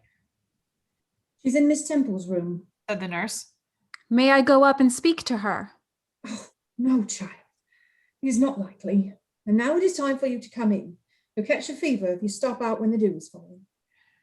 The nurse closed the front door. I went in by the side entrance, which led to the schoolroom. I was just in time. It was 9 o'clock, and Miss Miller was calling the pupils to go to bed. It might have been 2 hours later, probably near 11, when I, not having been able to fall asleep, and deeming from the perfect silence of the dormitory that my companions were all wrapped in profound repose, rose softly, put on my frock over my nightdress, and without shoes crept from the apartment and set off in quest of Miss Temple's room. It was quite at the other end of the house, but I knew my way, and the light of the unclouded summer moon entering here and there in passage windows enabled me to find it without difficulty. An odor of camphor and burnt vinegar warned me when I came near the fever room, and I passed its door quickly, fearful lest the nurse who sat up all night should hear me. I dreaded being discovered and sent back, for I must see Helen. I must embrace her before she died. I must give her one last kiss, exchange with her one last word. Having descended a staircase, traversed a portion of the house below, and succeeded in opening and shutting without noise 2 doors, I reached another flight of steps. These I mounted, and then just opposite to me was Miss Temple's room. A light shone through the keyhole, and from under the door a profound stillness pervaded the vicinity. Coming near, I found the door slightly ajar, probably to admit some fresh air in that close abode of sickness. Indisposed to hesitate, and full of impatient impulses, soul and senses quivering with keen throes, I pulled it back and looked in. In my eye sought Helen, and feared to find death. Close by Miss Temple's bed, and half covered with white curtains, there stood a little crib. I saw the outline of the form under the clothes, but the face was hid by the hangings. The nurse I had spoken to in the garden sat in an easy-chair, asleep. An unsnuffed candle burnt dimly on the table. Miss Temple was not to be seen. I knew afterwards that she had been called to a delirious patient in the fever rooms. I advanced, then paused by the crib-side. My hand was on the curtain, but I preferred speaking before I withdrew it. I still recoiled at the dread of seeing a corpse. Helen, are you awake? She stirred herself, put back the curtain, and I saw her face, pale, wasted, but quite composed. She looked so little changed that my fear was instantly dissipated. Can it be you, Jane? She asked in her own gentle voice. Oh, I thought, she's not going to die. They are mistaken. She could not speak and look so calmly if she were. I got onto her crib and kissed her. Her forehead was cold, and her cheek both cold and thin, and so were her hand and wrist, but she smiled as of old. Why are you come here, Jane? It is past 11 o'clock. I heard it strike some minutes since. I came to see you, Helen. I heard you were very ill, and I could not sleep until I had spoken to you. You came to bid me goodbye, then. You were just in time, probably. Are you going somewhere, Helen? Are you going home? Yes, to my long home, my last home. No. No, Helen. I stopped distressed. While I tried to devour my tears, a fit of coughing seized Helen. It did not, however, wake the nurse. When it was over, she lay some minutes exhausted. Then she whispered, Jane, your little feet are bare. Lie down and cover yourself with my quilt. I did so. She put her arm over me and nestled close to her. After a long silence, she resumed, still whispering. I am very happy, Jane. And when you hear that I am dead, you must be sure and not grieve. There is nothing to grieve about. We all must die one day, and the illness which is removing me is not painful. It is gentle and gradual. My mind is at rest. I leave no one to regret me much. I only have a father, and he is lately married and will not miss me. By dying young, I shall escape great sufferings. I had not qualities or talents to make my way very well in the world. I should have been continually at fault. But where are you going to, Helen? Can you see? Do you know? I believe. I have faith. I am going to God. Where is God? What is God? My Maker and yours, who will never destroy what he created. I rely implicitly on his power and confide wholly in his goodness. I count the hours till that eventful one arrives, which shall restore me to him, reveal him to me. You are sure then, Helen, that there is such a place in heaven, and that our souls can get to it when we die? I am sure there is a future state. I believe God is good. I can resign my immortal part to him without any misgiving. God is my Father. God is my friend. I love him. I believe he loves me. And I shall see you again, Helen, when I die? You will come to the same region of happiness, be received by the same mighty universal parent. No doubt, dear Jane. Again I questioned, but this time only in thought. Where is that region? Does it exist? And I clapped my arms closer around Helen. She seemed dearer to me than ever. I felt as if I could not let her go. I lay with my face hidden in her neck. Presently she said, in the sweetest tone, How comfortable I am. That last fit of coughing has tired me a little. I feel as if I could sleep, but don't leave me, Jane. I like to have you near me. I'll stay with you, dear Helen. No one shall take me away. Are you warm, darling? Yes. Good night, Jane. Good night, Helen. She kissed me, and I her, and we both soon slumbered.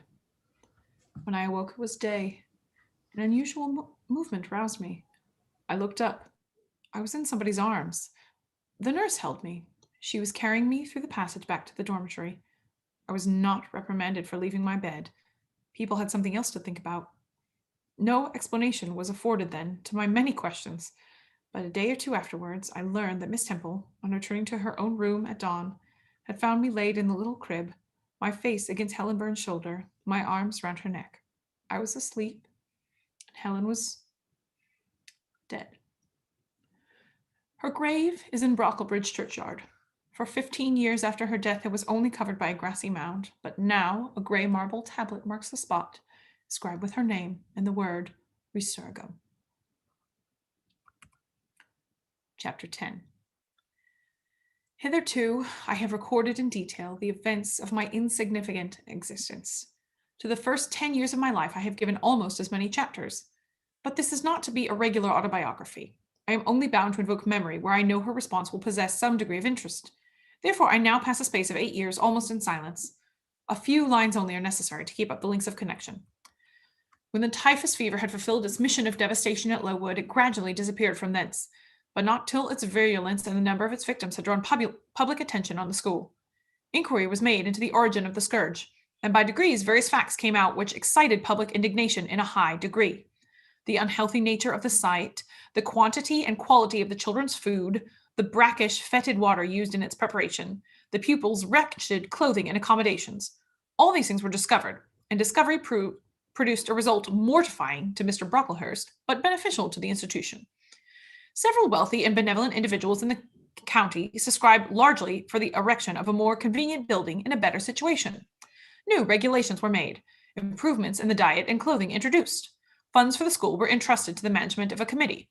Mr. Brocklehurst, who, from his wealth and family connections, could not be overlooked, still retained the post of treasurer, but he was aided in the discharge of his duties by gentlemen of rather more enlarged and sympathizing minds. His office of inspector, too, was shared by those who knew how to combine reason with strictness, comfort with economy, compassion with uprightness. The school, thus improved, became in time a truly useful and noble institution. I remained an inmate of its walls after its regeneration for 8 years, 6 as a pupil, 2 as a teacher, and in both capacities I bear my testimony to its value and importance. During these 8 years, my life was uniform, but not unhappy, because I was not inactive.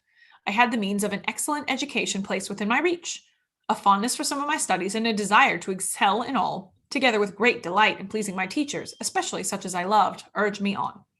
I availed myself fully of the advantages offered me. In time, I rose to be the first girl of the first class. Then I was invested with the office of teacher, which I discharged with zeal for 2 years. But at the end of that time, I altered. Miss Temple, through all changes, had thus far continued superintendent of the seminary. To her instruction, I owed the best part of my acquirements. Her friendship and society had been my continual solace, and she had stood me in the stead of mother, governess, and latterly companion. At this period, she married, removed with her husband, a clergyman, an excellent man, almost worthy of such a wife, to a distant county, and consequently was lost to me. From the day she left, I was no longer the same. With her was gone every settled feeling, every association that had made Lowood in some degree a home to me. I had imbibed from her something of her nature and much of her habits, more harmonious thoughts. What seemed better regulated feelings had become the inmates of my mind. I had been given allegiance to duty and order. I was quiet. I believed I was content. To the eyes of others, usually even to my own, I appeared a disciplined and subdued character. But destiny, in the shape of Reverend Mr. Nasmyth, came between me and Miss Temple. I saw her in her traveling dress step into a post-chaise shortly after the marriage ceremony. I watched the chaise mount over the hill and disappear beyond its brow, and then retired to my own room, and there spent in solitude the greatest part of the half-holiday granted in honor of the celebration. I walked about the chamber most of the time. I imagined myself only to be regretting my loss and thinking how to repair it. But when my reflections were concluded, I looked up and found that the afternoon was gone and evening far advanced. Another discovery dawned on me, namely, that in the interval I had undergone a transforming process, that my mind had put off all it had borrowed of Miss Temple, or rather she had taken with her the serene atmosphere I had been breathing in her vicinity, and now I was left in my natural element and beginning to feel the stirring of old emotions. It did not seem as if a prop were withdrawn, but rather as if a motive were gone. It was not the power to be tranquil which had failed me, but the reason for tranquility was no more. My world had for some years been in Lowood. My experience had been of its rules and systems. Now I remembered that the real world was wide, and that a varied field of hopes and fears, of sensations and excitements awaited those who had the courage to go forth into its expanse, to seek real knowledge of life amidst its perils. I went to my window, opened it, and looked out. There were the 2 wings of the building. There was the garden. There were the skirts of Lowood. There was a hilly horizon. My eyes passed all other objects to rest on those most remote, the blue peaks. It was those that I longed to surmount. All within their boundary of rock and heath seemed prison ground, exile limits. I traced the white road winding round the base of one mountain and vanishing in a gorge between 2. How I longed to follow it further. I recalled a time when I had traveled that very road in a coach. I remembered descending that hill at twilight. An age seemed to elapse since the day which brought me first to Lowood, and I had never quitted it since. My vacations had all been spent at school. Mrs. Reed had never sent for me to Gateshead. Neither she nor any of her family had ever been to visit me. I had no communication by letter or message with the outer world. School rules, school duties, school habits and notions and voices and faces and phrases and costumes and preferences and antipathies. Such was what I knew of existence. And now I felt that it was not enough. I tired of routine of 8 years in one afternoon. I desired liberty. For liberty I gasped. For liberty I uttered a prayer. It seemed scattered on the wind, then faintly blowing. I abandoned it and framed a humbler supplication. For change, stimulus. That petition too seemed swept off into a vague space. Then, I cried, half desperate, grant me at least a new servitude. Here a bell, ringing the hour of supper, called me downstairs. I was not free to resume the interrupted chain of my reflections till bedtime. Even then, a teacher who occupied the same room as me kept me from the subject which I longed to recur by a prolonged effusion of small talk. How I wish sleep would silence her! It seemed as if, could I but go back to the idea which last entered my mind as I stood by the window, some inventive suggestion would rise for my relief. Miss Gryce snored at last. She was a heavy Welsh woman. Until now, her habitual nasal strains had never been regarded by me in any other light than as a nuisance. Tonight, I hailed the first deep notes with satisfaction. I was debarrassed of interruption. My half-effaced thought instantly revived. A new servitude. There is something in that. I soliloquized. Mentally, be it understood, I did not talk aloud. I know there is, because it does not sound too sweet. It is not like such words as liberty, excitement, enjoyment. Delightful sounds, truly, but no more than sounds for me, and so hollow and fleeting that it is mere waste of time to listen to them. But servitude, that must be matter of fact. Anyone may serve. I have served here 8 years now. Now all I want is to serve elsewhere. Can I not get so much of my own will? Is not the thing feasible? Yes. Yes, the end is not so difficult if I had only a brain active enough to ferret out the means of attaining it. I sat up in bed by way of arousing this said brain. It was a chilly night. I covered my shoulders with a shawl, and then I proceeded to think again with all my might. What do I want? A new place, in a new house, amongst new faces, under new circumstances. I want this because it is of no use wanting anything better. How do people do to get a new place? They apply to friends, I suppose. I have no friends. There are many others who have no friends, who must look about for themselves and be their own helpers. And what is their resource? I could not tell. Nothing answered me.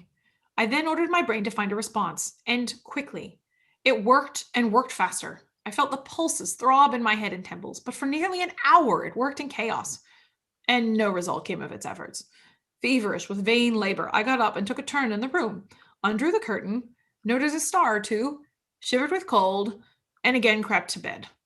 A kind fairy, in my absence, has surely dropped the required suggestion on my pillow, for as I lay down, it came quietly and most naturally to my mind.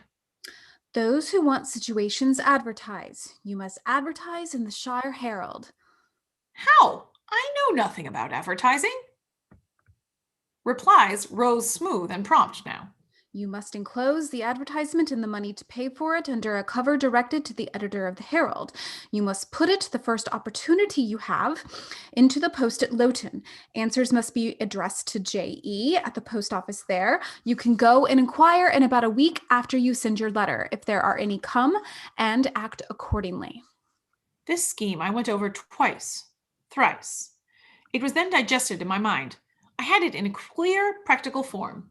I felt satisfied and fell asleep. With earliest day I was up. I had my advertisement written, enclosed, and directed before the bell rang to rouse the school. It ran thus. A young lady accustomed to tuition, Had I not been a teacher 2 years? is desirous of meeting with a situation in a private family where the children are under 14. I thought that as I was barely 18, it would not do to undertake the guidance of pupils nearer my own age.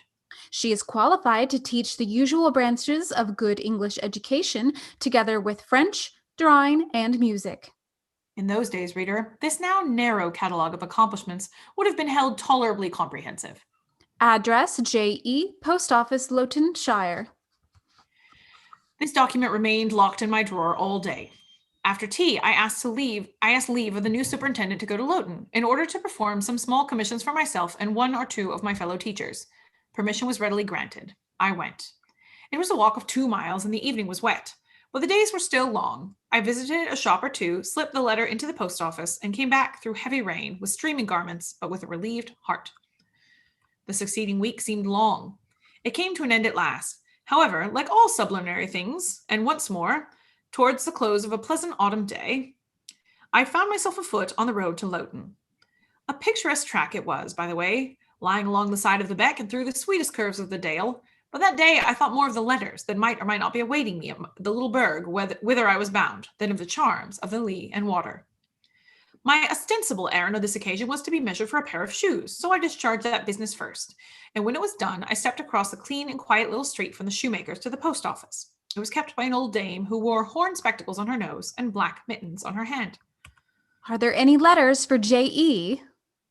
She peered at me over her spectacles, and then she opened a drawer and fumbled among its contents for a long time, so long that my hopes began to falter. At last, having a document before her glasses for nearly 5 minutes, she presented it across the counter, accompanying the act by another inquisitive and mistrustful glance. It was for J.E. Is there only one? There are no more. And I put it in my pocket and turned my face homeward. I could not open it then. Rules obliged me to be back by 8, and it was already 7:30. Various duties awaited me on my arrival. I had to sit with the girls during their hour of study. Then it was my turn to read prayers, to see them to their bed, and afterwards I supped with the other teachers. Even when we finally retired for the night, the inevitable Miss Gryce was still my companion. We had only a short end of the candle in our candlestick, and I dreaded lest she should talk till it was all burnt out. Fortunately, however, the heavy supper she'd eaten produced a soporific effect. She was already snoring before I had finished undressing. There still remained an inch of candle. Now I took out my letter. The seal was an initial F.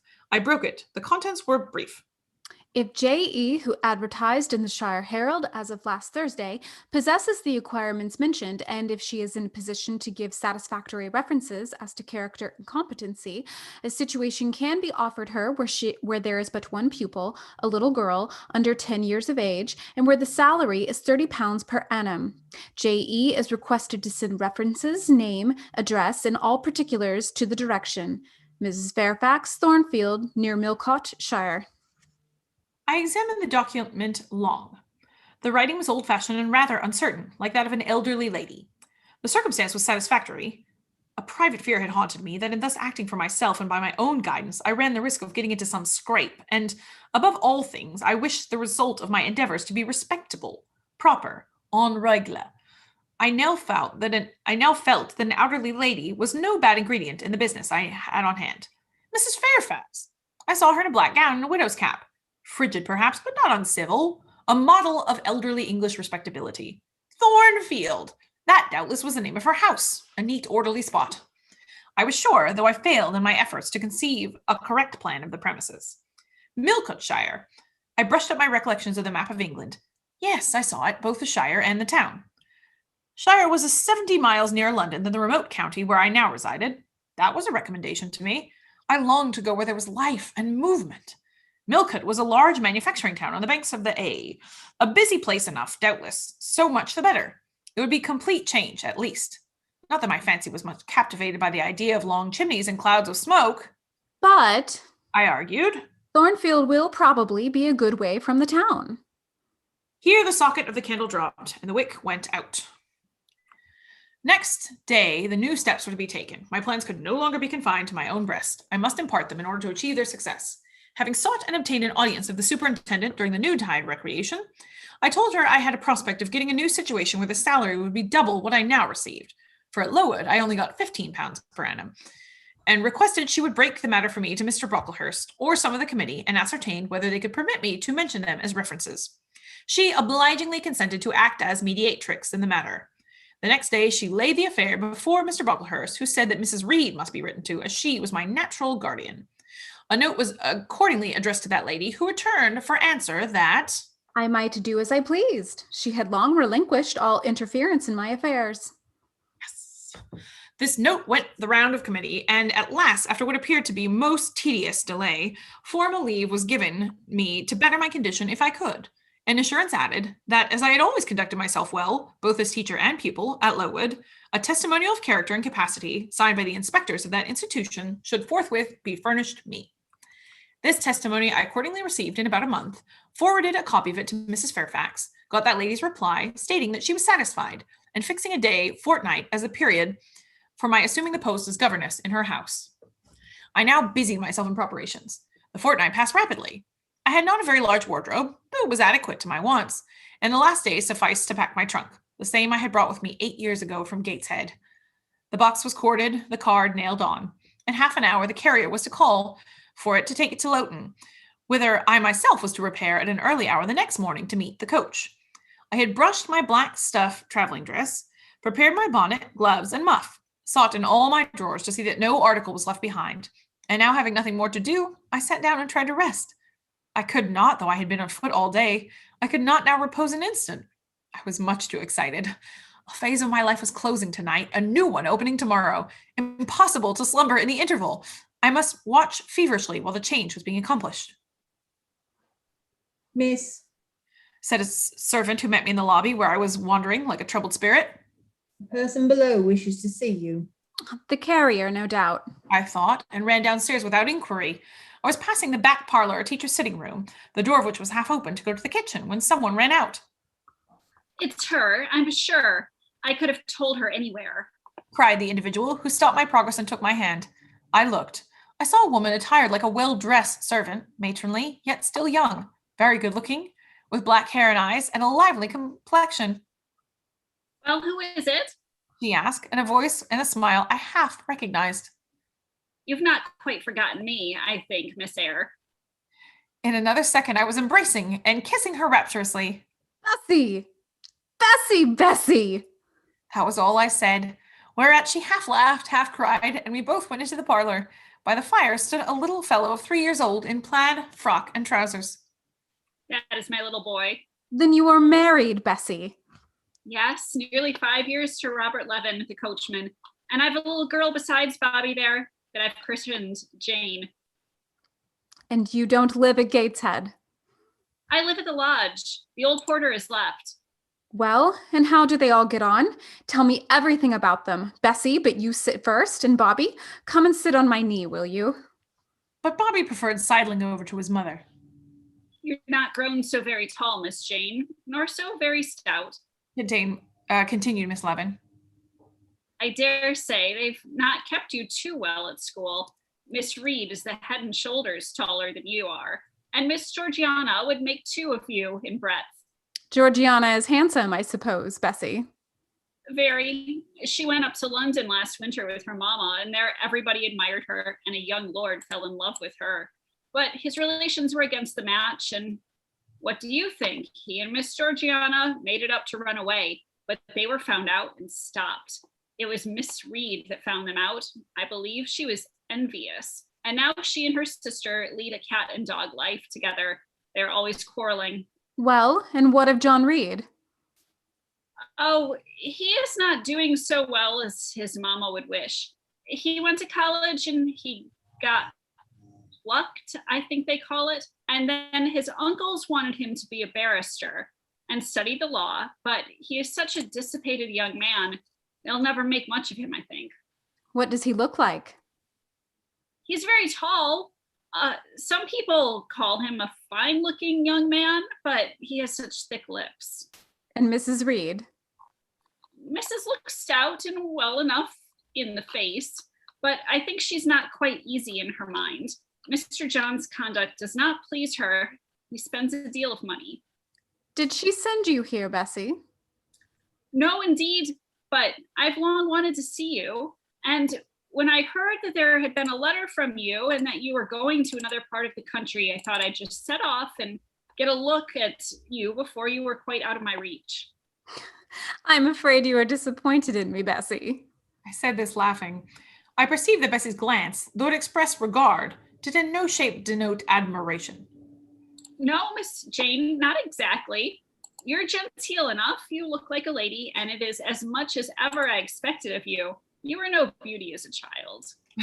I smiled at Bessie's frank answer. I felt that it was correct, but I confessed I was not quite indifferent to its import. At 18, most people wish to please, and the conviction that they have not an exterior likely to second that desire brings anything but gratification. I dare say you're clever, though, continued Bessie by way of solace. What can you do? Can you play the piano?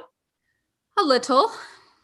There was one in the room. Bessie went and opened it, then asked me to sit down and give her a tune. I played a waltz or two, and she was charmed. The Miss Reeds could not play as well. I always said you would surpass them in learning. Can you draw? That is one of my paintings over the chimney piece. It was a landscape in watercolors, of which I'd made a present to the superintendent, in acknowledge of her obliging mediation with the committee on my behalf, in which she had framed and glazed. Well, that is beautiful, Miss Jane. It is as fine a picture as any Miss Reed's drawing master could paint, let alone the young ladies themselves, who could not come near it. And have you learnt French? Yes, Bessie. I can both read it and speak it. And you can work on muslin and canvas? I can. Oh, you're quite a lady, Miss Jane. I knew you would be. You will get on whether your relations notice you or not. There was something I wanted to ask you. Have you heard anything from your father's kinfolk, the Eyres? Never in my life. Well, Mrs. always said they were poor and quite despicable, and they may be poor, but I believe they are as much gentry as the Reeds are. For one day, nearly 7 years ago, a Mr. Eyre came to Gateshead and wanted to see you. Mrs. said you were at school 50 miles off. He seemed so much disappointed, for he could not stay. He was going on a voyage to a foreign country, and the ship was to sail from London in a day or two. He looked quite a gentleman, and I believe he was your father's brother. What foreign country was he going to, Bessie? An island thousands of miles off where they make wine. The butler did tell me. Madeira. Yes, that is it. That is the very word. So he went. Yes, he did not stay many minutes at the house. Mrs. was very high with him. She called him afterwards a sneaking tradesman. My Robert believes he was a wine merchant. Very likely.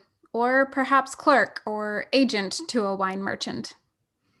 Bessie and I conversed about old times an hour longer, and then she was obliged to leave me. I saw her again for a few minutes next morning at Loughton while I was waiting for the coach. We parted finally at the door of the Brocklehurst Arms there. Each went her separate way. She set off for the brow of Lowood Fell to meet the conveyance which was to take her back to Gateshead. I mounted the vehicle which was to bear me to new duties and a life in the unknown environs of Millcote. Yay, great job, everyone. That is the end of section 2. You can turn your videos on if you want to. That was fantastic. You all can take this show on tour. We did lose one of our readers, not lose in the what actually happened to Helen Burns sense, but Rachel was a little bit tired out from helping us with 2 in a row, and so she had to leave early, and we wish her the best. She did a fantastic job as Helen. All of you were great, and I appreciate it so much. Before we start chatting, I just want to remind our audiences of why we're here.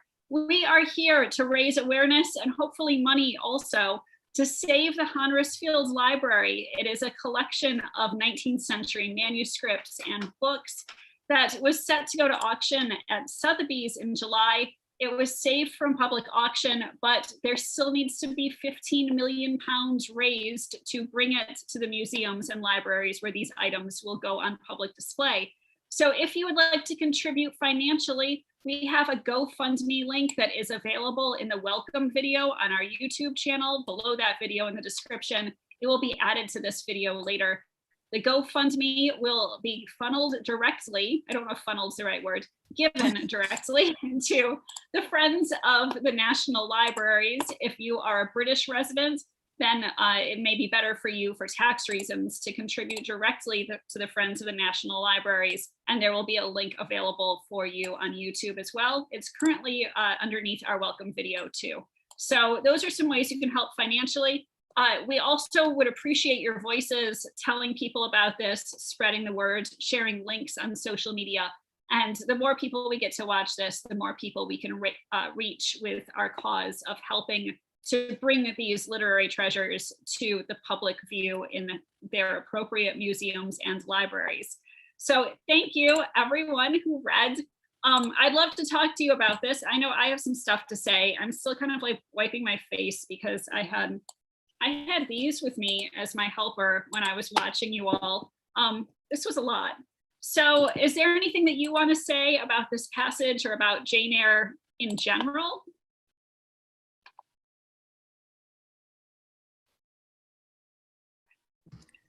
I mean, I'm not, oh, sorry, Haley, I didn't mean to cut you off.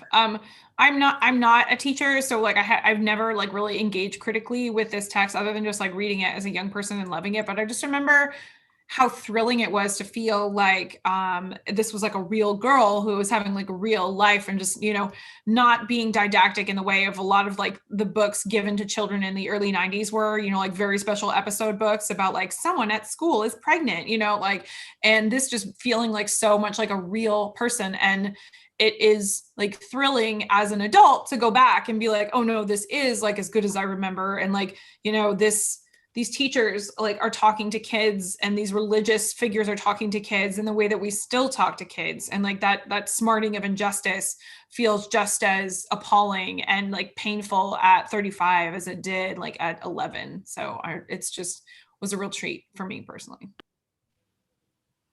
I was going to say I've not touched Jane Eyre since college, where I just kind of had to rip through it in a British lit overview course, and I didn't really get a good chance to get meat and potatoes, because it feels like, at least in my neck of the woods, like everybody's all about Jane Austen and the Brontes don't get a lot. And I actually, like, whereas you were reading Jane Eyre at 11, I was reading Wuthering Heights.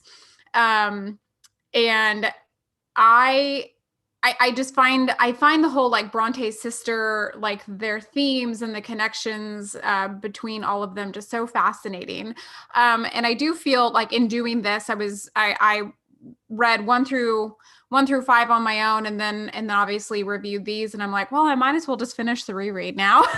So that's going to be on my summer list. That's great. And we were talking in the chat as this was going on in the Zoom chat about how so much of this still applies today. And I became aware as I was marking the script for everyone earlier this month, how kids who are going through the pandemic now, how they're going to be so aware when Helen starts coughing of what that means, even though they may not know what consumption was in the same way that the Brontes would have. That's still such an indicator of our culture today, of impending death for different reasons. And it's so incredibly heartbreaking. I remember my first time reading this. If there's anyone studying creative writing here, you've probably heard of the rule of 3, where there's always a progression that takes place in the 3 steps. And this was so perfect. All of the Brontes do such a great job with conflict and plot structure. But I remember reading this as a teenager and thinking, wow, the girls having their curly hair chopped off, like that's the worst thing ever. And then Jane being put on the stool and thinking, well, that's the worst thing ever. And then getting to the third thing of Helen's death, and that actually was the worst thing ever. And it just being such a heartbreak, and that heartbreak is still here and still very strong reading it, we'll say 20 years after the fact. It's still something that resonates very strongly. So how did you all feel when we hit that plot point? It was hard. I mean, what I noticed about Helen this time that I hadn't noticed on previous readings, and I put it in the chat when we were, but it seems like Helen has like symptoms of ADHD, where she, where she, she thinks about different things, then she gets excited about one thing, and then she can pay attention, and she's really in depth. And that resonated with me. And I'm like, maybe that's why I've loved Helen all these years, and why her death hits me so hard, because she feels a lot like me. I don't think I'm as soft-spoken and, like as sweet quite as Helen, but some of her attributes just really resonate. And I really like that the author rounded out the characters that way. I mean, because those are, some of the, sometimes they gloss over, an author will gloss over traits of a character and not really go in depth, especially one that we don't get to see for very long, comparatively. So, but this one, we really got an in-depth look at her, and then her influence on Jane's life was evident. In her attitudes and her, her sweetness and all of those things really had an impact on Jane. And I noticed it differently this time. And that comes up later in the novel too. And I don't want to spoil anything. So our motto for these chats is no spoilers. But there's some things that Jane said in the first 5 chapters of how she would react in certain circumstances. And then later in the novel, we see her enter those circumstances, and we see that she has learned from Helen's example of how to react to them in a more, what Helen would call a Christian-like way. So it's interesting to see that effect on the character later on. Jordan, I think it was you who mentioned in the chat that the life experiences of the Brontes, was that you? And if so, do you want to expand on that? Sure. I think a couple of us may have mentioned it, but the Brontes sometimes get critiqued by people saying, oh, their work is just autobiographical. They were governesses. They wrote about being governesses. They were single women. How could they possibly write about love? But we really see, especially in these chapters, that Charlotte Bronte, who went to a very Lowood-like school and who lost her two oldest sisters in a way very much like Jane loses Helen, we get to see how that shaped her as an author. And the reason why we're so affected by these chapters, and so many of us had to go grab our handkerchiefs, is because she's writing from an experience that I think strikes us as readers in a way that wouldn't had she not had that experience. So I love that, and it is a devastating chapter. It is. And if you hear beeps in the background, it's because my 10-year-old daughter is microwaving stuff right now. One thing that I always try to remind people about, and I think I'm going to figure out a way to work this into every segment's conversation. The Brontes had access to a lot of books. And when you have books, especially in the 19th century, you didn't have to experience firsthand like love, tragedy, all of those things in order to write about them. And my favorite book that they had access to was a copy of Shakespeare's First Folio. And it wasn't in their household, it was in another, but they could still go read it. And so it's fun to look for echoes of other things that they may have been reading. We mentioned Byron's poetry earlier that end up in these novels as well. It's a lot of fun to look for those things. And then also to look for things like the copy of Bewick's A History of British Birds that are now part of the library that we're trying to save for public display. Because our whole goal here is to try to get all of the manuscripts, Emily's miniature poetry book, the diary pages of the sisters, so many other documents relating to other authors, Sir Walter Scott, Robert Burns, and to try to bring all of these to their appropriate museums for public display. So that's our goal with our GoFundMe, and also the goal of the Friends of the National Library. So you can contribute to those, you being the audience who's watching this. You can contribute to those through the links in our welcome video on YouTube. I don't remember if I've mentioned it this segment already, but you can follow us on Twitter. We're at Bring Brontes Home, which is spelled H-O-M. There is no E for, it's because of the length that we are allowed to have for our Twitter handles. So reminders too, and if you're dying to say something, I'll give you another chance, reading participants. But I do want to say that our next reading is going to begin at 4 o'clock New York time, which is 9 o'clock London time. So just over an hour from right now. And we will have new set of readers. We're going to meet a very important new character in that segment as well, who is going to be pretty important in the plot. So that will be fun. If you're watching this after the fact, you can probably binge right now to the next segment, which begins with chapter 11. And otherwise, you'll have to wait around, maybe take a nap, which is what I will hopefully do for the next hour, and then come back and watch again live. Is there anything else you all would like to add or say before we go? I just kind of forgot how funny Jane was. Like, I mean, her dear reader business is like, she's kind of like the first Carrie Bradshaw, you know, she's like breaking the third wall with her, just like, you know, it's like, well, a woman like a company with tuition, am I not a teacher? Like, I mean, she's just so sarcastic and like really. I have no friends. Yeah. She's just very self-aware and self-deprecating. Just love her to death. She has such a great tone. And it was when we started out reading the preface to the second edition at the very start of our readathon, you could kind of see where Charlotte's voice and Jane's voice combine, and that made it a lot of fun too. But Jane as a character is so much ahead of her time that she falls into place right now in the 21st century. And I think it's part of why we love her and why this book is still important. Anything else that you all want to add? Thanks for having me. This was fun. This was fun. Thank you all so much for coming. This has been a fantastic experience. You did a great job.